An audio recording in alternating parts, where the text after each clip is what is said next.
एक बोली 12 साल से जादू है, 12 साल से इसकी टांग का। मैंने कहा रोजाना 11 लठ मार, सुबह को 11 शाम को, ये अमल है, बिस्मिल्लाह पढ़ के मारिए। 3 दिन में अगर ठीक ना हो लंगड़िया तो सही हो जाएगी। अरे यार मजाक बना के रखती है बिल्कुल। अब नसीहत की बातें, इस्लाही बातें हम तक पहुंच जानी चाहिए। बोलो सुनना चाह रहे हो? ये जलसा हम लोग करते हैं और कराते हैं, कमेटी वाले अपने घर से नहीं, बल्कि आप लोगों से, हमसे, सबसे, जिसको अल्लाह जितनी तौफीक देता उतना वो चंदे में देता है और कमेटी वाले उसको इकट्ठा करते हैं। फिर ये डेकोरेशन, लाइटिंग, ये सारे का सारा काम सवाब का। किसका काम बोलो? सवाब का। नमाज पढ़ना ये भी इबादत, तकरीर करना, सुनाना, सुनना, नाशरी पढ़ना, सुनाना, सुनना, ये सब सवाब। मगर प्यारे आका अलैहिस्सलातु वस्सलाम का जरा फरमान सुने। हर साल जलसा होता ही है अल्हम्दुलिल्लाह। आका फरमाते हैं मेरी उम्मत में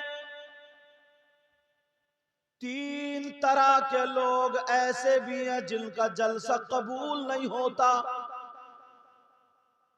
क्या नहीं होता बोलो? कितनी तरह के लोग हैं? अब वो हमें छांटना, कहीं हम में से कोई ऐसा तो नहीं है कि कमेटी वाला इकट्ठे तो बहुत कर रहा है, जलसे तो हो रहे हैं लेकिन कबूल नहीं हो रहा। इजाजत हो तो बोलो। नबी फरमाते मेरी उम्मत में 3 तरह के लोग ऐसे जिनका जलसा कबूल नहीं, चाहे वो साल में 1 मर्तबा जलसा करें या 10 मर्तबा करें। और आका यहां तक फरमाते जलसा तो जलसा, जिनकी तकरीर भी कबूल नहीं, जिनकी नात भी कबूल नहीं, जिनका नारा भी कबूल नहीं, नोट देना लेना भी कबूल नहीं। नबी फरमाते हैं वो लोग वो है अगर नमाज पढ़े तो उनकी नमाज कबूल नहीं, अगर रोजा रखे तो रोजा भी कबूल नहीं, ज़कात दे तो ज़कात भी कबूल नहीं। मुख्तसर ये है मर्द हो या औरत, नबी फरमाते हैं उसकी कोई इबादत काबिल कबूल नहीं। कौन ऐसा भाई? कौन सा ऐसा गुनाहगार है? हम समझ रहे हैं कि जलसा कबूल, तकरीर कबूल, कौन सा ऐसा मुजरिम है? आज मैं खोलूंगा और अगर कोई ऐसा हो तो तौबा करेगा ताकि हमारा काम आगे बढ़ जाए। और अगर सब मिलके करेंगे तो अल्हम्दुलिल्लाह। पता चलना चाहिए ना कि पानी रुक कहां रहा, पता चलना चाहिए दिक्कत कहां है, करंट आ क्यों नहीं रहा है। मैं कमेटी वालों की तारीफ कर दूं, अरे बहुत अच्छा काम किया, अच्छा किया आप लोगों ने, बहुत अच्छा किया, मगर इसका पलट भी तो सुनो।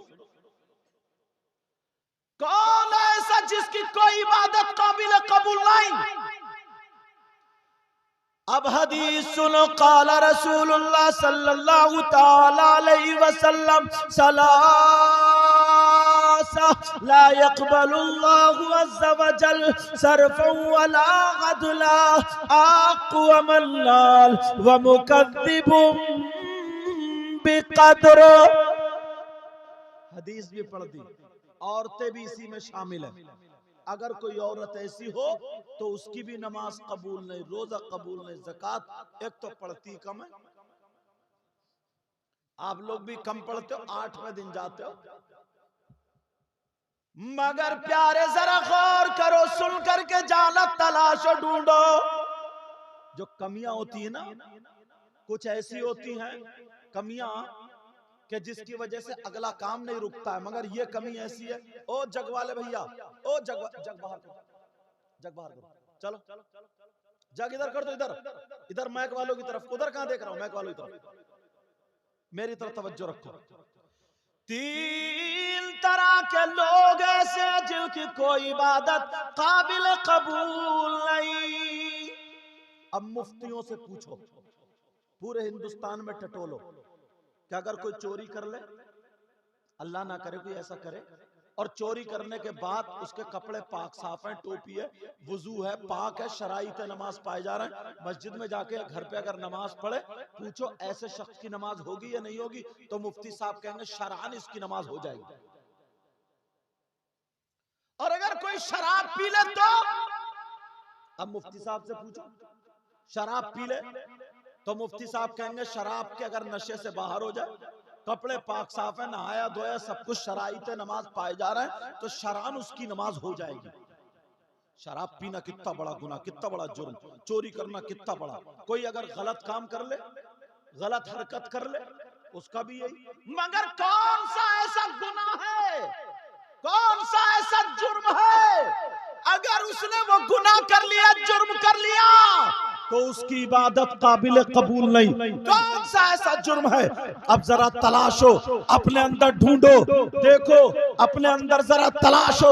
अल्लाह अल्लाह, मैं हदीस पढ़ने जा रहा हूं प्यारो, तौबा करनी पड़ेगी, तौबा करनी पड़ेगी, चाहे भाई हो या बहन हो। 3 लोग ऐसे हैं जिनकी कोई इबादत काबिल कबूल नहीं। नंबर 1, चाहे वो कमेटी वाला हो, मौलाना हो या आप हो, मैं हो या कोई भी हो, नबी फरमाते नंबर 1, अला कुल वालिदैई, वो है जो अपने माँ बाप का कहना नहीं मानता, जो अपने माँ बाप को सताता है, जो अपने माँ बाप को तकलीफ देता है, जो अपने माँ बाप को नाराज कर देता है।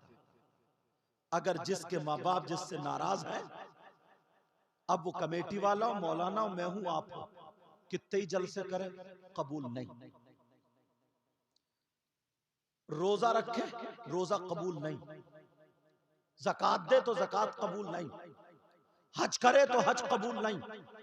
नबी फरमाते उसकी कोई इबादत काबिल कबूल नहीं।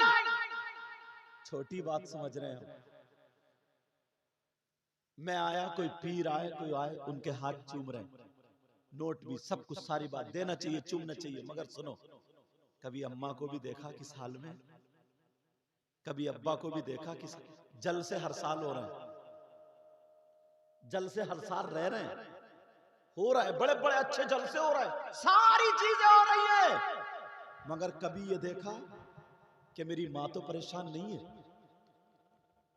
बाज लोग मस्जिद में 5-5 हजार का, 10-10 हजार का ऐलान कराते हैं। अच्छी बात है, ऐलान कराओ, अच्छी बात है, सारी बातें करो, अच्छी बात है, सारी चीजें करो, मगर प्यारे नबी का फरमान सुनो। पहला सबक, अगर जिसके माँ बाप जिससे नाराज हैं, चाहे वो कोई भी हो, उसके माँ बाप अगर उससे नाराज हैं, तो ना उसका जलसा कबूल, ना उसकी नमाज कबूल, ना उसका रोजा कबूल, उसकी कोई भी इबादत काबिल कबूल नहीं। और अगर गलत बोलूं तो ये उलमा मुझे पकड़ लेंगे, ताकि मेरी भी इस्लाह हो जाए, वरना जिम्मेदारी से बोल के जाता हूं। तो अब पहला सबक क्या हुआ? किसे देखना होगा? माँ बाप को। कितने नौजवान हैं ऐसे, चंदे में भी खूब भागते हैं, सब कुछ करते हैं, मगर माँ बाप उनसे तकलीफ में, माँ बाप उनसे परेशान है, माँ बाप उनकी बातों से तकलीफ में आ जाते हैं। प्यारे, जलसा काय के लिए होता है? जलसा मजा लेने के लिए नहीं होता है। जलसा इसीलिए होता है ताकि जलसे के जरिए हमारे घरों की जो खराबियां हैं, जो परेशानियां हैं, जो शरीय एतबार से बीमारियां हैं, उन बीमारियों को निकालना, उनको दूर करना। बोलो, इसीलिए जलसा होता है या नहीं होता? अब सुनो, यहां पे इतने मर्द बैठे, मर्द बाद में दूसरे को कहेंगे, पहले हम अपने आप को देखेंगे। इतने मर्द बैठे हैं, इनका बेटा भी है, बेटी भी है, भाई भी है, बहन भी है, चचा, ताऊ, खालू, मामू, माँ बाप, औलाद, सब कुछ है नहीं है? बोलो, सारे के सारे हैं। अब पूछो इस्लाम से, किससे पूछोगे? तुम्हारे गांव में अगर किसी का नाम इस्लाम हो तो उसके घर मत पहुंच जाइयो।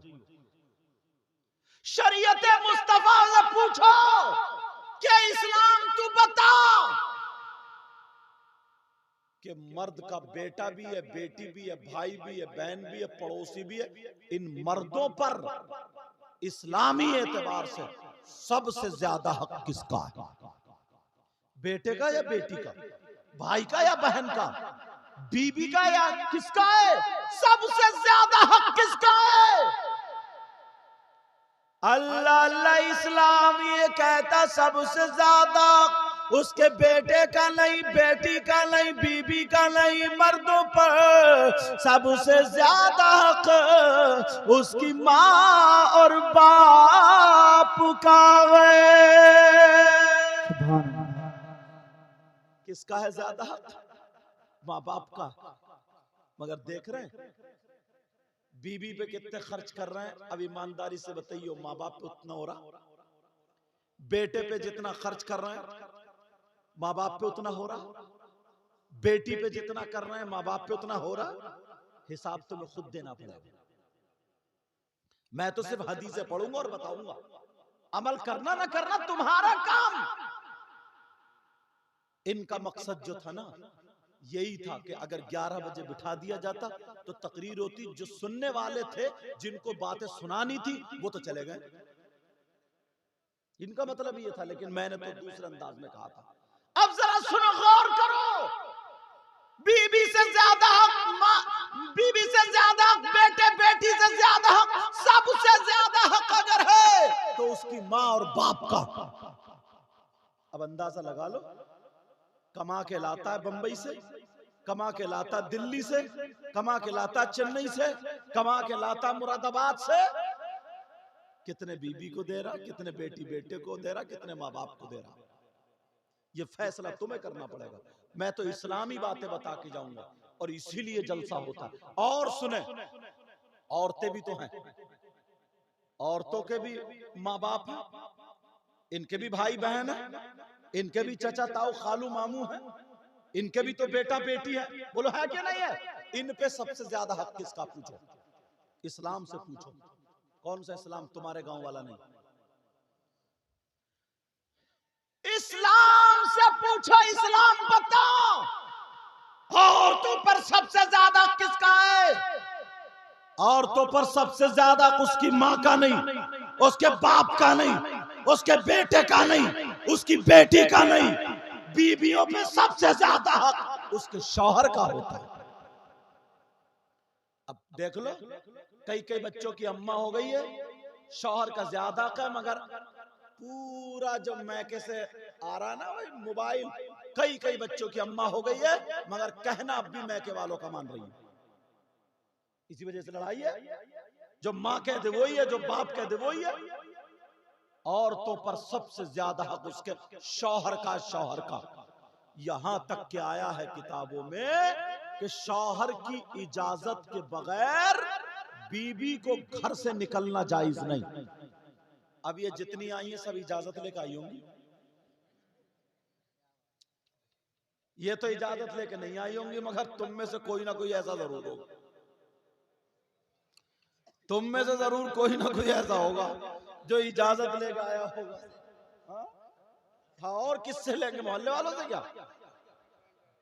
सही बता रहा हूं, मेरी बात याद रखना। बीबी को शौहर की इजाजत के बगैर घर से निकलना जायज नहीं। इजाजत की बात कर रहे हो, जुमला बोलो, हंसोगे तो नहीं। इजाजत की बात, ये इजाजत, तुम गए धान लगाने और ये गई मोहल्ले में आग लगाने, ये इजाजत है, इसको इजाजत कहोगे? मजारों पे आज इतनी औरतें पट पड़ी हैं कि अल्लाह माफ फरमाए। शौहर भी ना जब देख रहा कि इसके सर का दर्द खत्म ही नहीं हो रहा, इसकी टांग का दर्द जा ही नहीं रहा। एक बोली 12 साल से जादू है, 12 साल से इसकी टांग का। मैंने कहा रोजाना 11 लठ मार, सुबह को 11 शाम को, ये अमल है, बिस्मिल्लाह पढ़ के मारिए। 3 दिन में अगर ठीक ना हो लंगड़िया तो सही हो जाएगी। अरे यार मजाक बना के रखती है बिल्कुल।